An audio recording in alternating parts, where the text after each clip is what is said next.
امام کعبہ نے ایک مرتبہ ایک سچا واقعہ سنایا۔ کہتے ہیں کہ ہم مسجد میں اپنے شیخ کو، اپنے استاد کو قرآن مجید کا آموختہ سنا رہے تھے، قرآن مجید کا سبق سنا رہے تھے۔ اتنے میں ایک شخص مسجد میں داخل ہوا اور اس نے بوجھل قدموں کے ساتھ ایسے جیسے بھاری بھرکم وجود گھسیٹتا ہوا لے کر آ رہا ہو، جیسے جسم میں جان نہ ہو، نہ ڈھال بے حال، کوئی حال نہیں اس کا۔ شیخ کے پاس آیا اور آ کر کہتا ہے کہ شیخ مجھے دم کر دیجیے۔ تو ہمارے شیخ نے، ہمارے استاد نے کہا کہ میں بھی مصروف ہوں، آپ ایسا کریں کہ آپ وضو کر کے مسجد کے کونے میں 2 نفل ادا کریں، 15-20 منٹ آدھے گھنٹے تک جب میں فارغ ہو جاؤں گا تو میں آپ کو اپنے پاس بلا لوں گا۔ وہ شخص گیا، اس نے وضو کیا اور وضو کرنے کے بعد اس نے 2 نفل ادا کیے۔ کہتے ہیں کہ ہم اسے دیکھ رہے تھے گاہے بگاہے کہ اس نے بڑے اطمینان اور سکون سے، خشوع و خضوع سے نماز ادا کی، گویا کہ وہ نماز زندگی میں پہلی مرتبہ ادا کر رہا ہو۔ لمبے سجدے کیے، بڑی خوبصورت اس نے 2 رکعت نماز ادا کی اور اس کے بعد شیخ کے پاس آیا اور سلام کر کے جب جانے لگا تو شیخ نے مسکراتے ہوئے کہا بھائی آؤ بیٹھو، میں بس 2-3 منٹ میں فارغ ہو رہا ہوں تو میں آپ کو دم کر دیتا ہوں۔ وہ کہنے لگا نہیں بہت شکریہ آپ کا، جزاک اللہ خیر، بارک اللہ فیک، میں دم نہیں کروانا چاہتا۔ شیخ کہنے لگے کیا بات ہے، ناراض ہو گئے ہو؟ کہا نہیں میں ناراض نہیں ہوا۔ پھر کیا بات ہے؟ جب آئے تھے تو کہہ رہے تھے کہ مجھے دم کر دو، اب میں کہہ رہا ہوں کہ بیٹھو میں تمہیں دم کر دیتا ہوں اور تم کہہ رہے ہو کہ میں دم نہیں کروانا چاہتا۔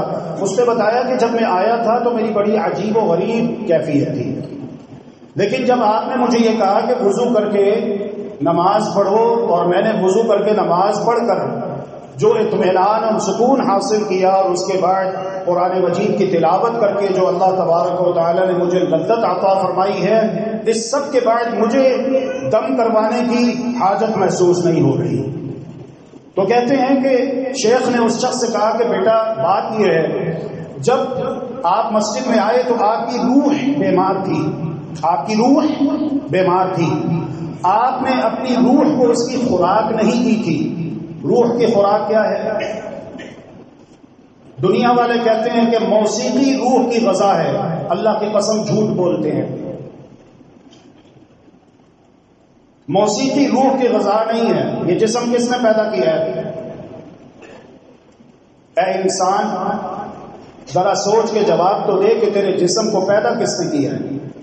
جب اس کو پیدا کرنے والا اللہ تبارک و تعالی ہے تو اللہ تبارک و تعالی زیادہ بہتر جانتا ہے کہ جسم کا سکون کس چیز میں ہے، روح کا سکون کس چیز میں ہے۔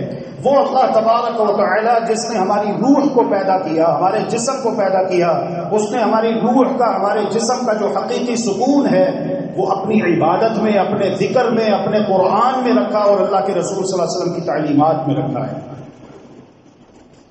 تمہاری روح بیمار تھی، جب تم مسجد میں آئے تم نے روح کو اس کی خوراک دی، تمہاری روح تندرست اور توانا ہو گئی۔ تو آج تقریباً ہر دوسرے انسان کا یہی معاملہ ہے، جسم کمزور، بیمار ہو چکے ہیں، لاغر ہو چکے ہیں، اور اس کی ایک بنیادی وجہ یہ بھی ہے کہ ہم نے اپنی روح کی خوراک کا بندوبست نہیں کیا۔ حقیقت ہے انسان اپنے جسم کی خوراک کا بندوبست بہت زیادہ اور بہت اچھے طریقے سے کرتا ہے۔ خواتین کو دیکھ لیجئے، ہماری مائیں بہنیں، بیٹیاں، بیویاں گھروں میں لگی رہتی ہیں، اب صبح ناشتہ بن رہا ہے، دوپہر کا کھانا تیار ہو رہا ہے، پھر جناب شام کو چائے پینی ہے، پھر رات کا کھانا ہے، بچوں کی کتنی فکر ہے، کھانے کی کتنی فکر ہے، جسم ہے نا۔ یا خادم الجسم کم تشقى لخدمته اتطلب الربح بما فيه خسران۔ اے جسم کی خدمت میں لگے رہنے والے انسان، تم اپنے جسم کی کتنی خدمت کرو گے، کب تک کرتے رہو گے؟ بالآخر جب تم مر جاؤ گے تو تمہارے جسم کو زمین کی مٹی اور زمین کے کیڑے مکوڑے کھا جائیں گے۔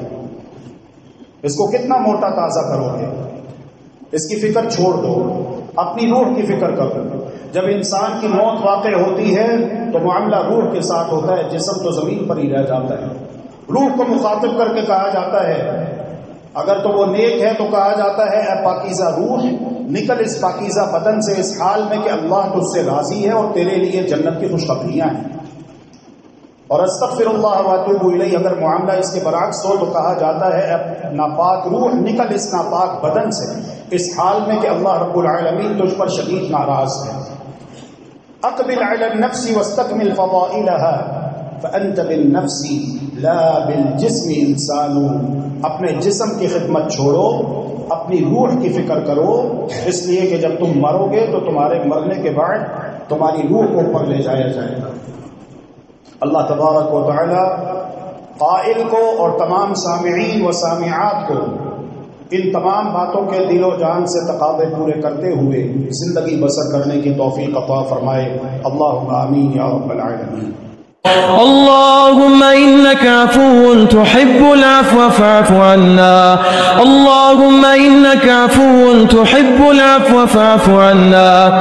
إلهنا فاعف عنا، فاعف عنا يا كريم.